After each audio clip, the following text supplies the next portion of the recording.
প্রাচীন মরুভূমির এক গভীরে, যেখানে উত্তপ্ত বাতাস ফিসফিস করে রহস্যের গল্প বলে আর সোনালি বালুকনা ধারণ করে যুগে যুগে লুকিয়ে থাকা গোপন কথা, সেখানেই বাস করতেন এক সম্মানিত মানুষ, আব্দুল মুত্তালিব। তিনি ছিলেন কাবার রক্ষক, মর্যাদা ও বিশ্বাসের প্রতীক।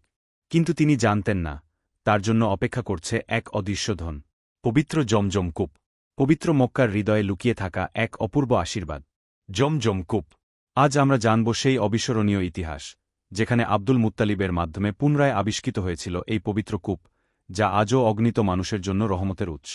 জমজমের কূপ হারিয়ে গিয়েছিল বহু বছর, কিন্তু একদিন আব্দুল মুত্তালিবকে স্বপ্নে এক ব্যক্তি তাকে কূপ খননের নির্দেশ দিল। আব্দুল মুত্তালিব, তুমি তাইবা খনন করো। তুমি বাররা খনন করো। তুমি মাজনুনা খনন করো। তাইবা, বাররা, মাজনুনা কি? তোমার পিতা ইসমাইলের কূপ। কূপটির অবস্থান কোথায়?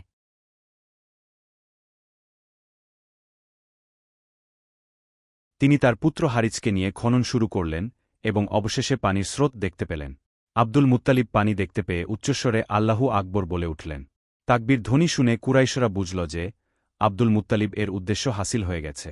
হে আব্দুল মুত্তালিব, আপনি যে কূপের সন্ধান পেয়েছেন তা আমাদের পিতা ইসমাইলের কূপ, এবং নিঃসন্দেহে তাতে আমাদের অধিকার আছে।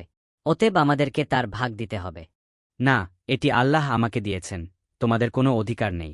বিরোধ মীমাংসার জন্য সিদ্ধান্ত হল, সিরিয়ায় বনু সাদের গণক ঠাকুরনির কাছে যাওয়া হবে। কিন্তু মরুভূমিতে তাদের পানি শেষ হয়ে গেল এবং তারা তৃষ্ণায় মরার উপক্রম হল।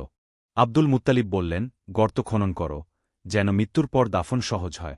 কিন্তু এরপরও তিনি হাল ছাড়লেন না, উটের পিঠে উঠে এগিয়ে গেলেন। হঠাৎ তার উটের পা থেকে পানির ফোয়ারা বেরিয়ে এল। আলহামদুলিল্লাহ, আল্লাহু আকবার। আব্দুল মুত্তালিব পানির সঞ্চয় করলেন, সঙ্গীরাও নিজেদের পাত্র ভরে নিল। এরপর তিনি কুরাইশের নেতাদের আহ্বান করলেন, যারা দূর থেকে এই চমকপ্রদ দৃশ্য দেখছিল। এসো, এসো, এই যে পানি। আল্লাহ আমাদের তৃষ্ণা নিবারণ করেছেন। আল্লাহ আপনাকে আমাদের উপর বিজয় করেছেন। শপথ আল্লাহর, আমরা আর জমজম নিয়ে আপনার সাথে বিবাদ করব না। এইভাবে আব্দুল মুত্তালিবের হাতে জমজমের অধিকার স্থায়ী হল, এবং মক্কাবাসীরা বুঝতে পারল এই কূপ আল্লাহর বিশেষ অনুগ্রহ।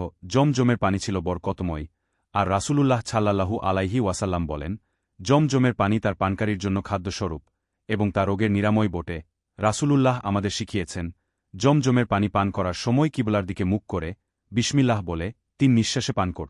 আব্দুল মুত্তালিবের মৃত্যুর পর তার পুত্র আবু তালিব জমজমের তত্ত্বাবধানের দায়িত্ব গ্রহণ করেন। পরবর্তীতে এটি বংশ পরম্পরায় আব্বাস রাদিয়াল্লাহু এর পরিবারে রয়ে যায়।